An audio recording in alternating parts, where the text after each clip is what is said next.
من دشت‌های دور را گشتم، اما غم آنجا هم بود.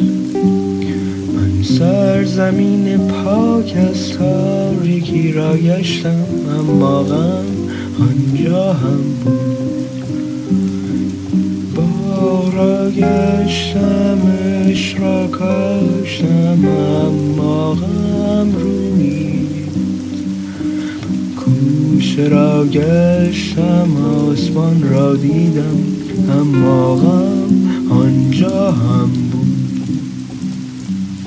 میگویند از آنجا که نرگس میروید، خاکش پر شور و گرم است. من خاک را یافتم و دور گوش پیچیدم، اما غم آنجا هم بود.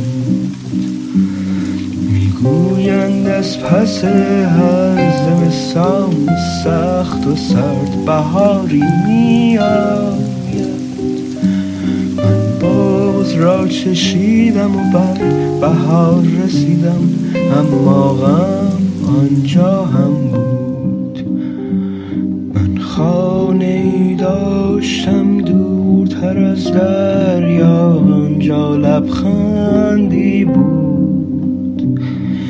آخرین روزم به سویش دویدم، دیدم غم آنجا هم بود.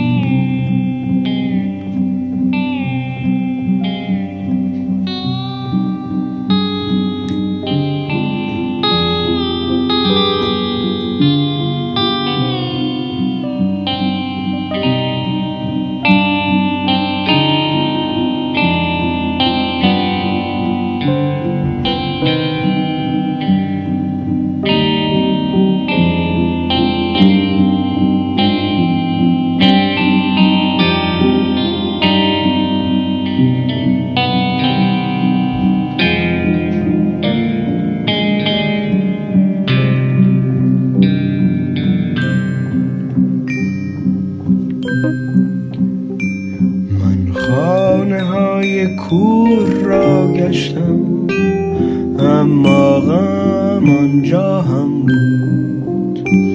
من در طوفانی سخت نفسهایم را داشتم، اما غم آنجا هم بود.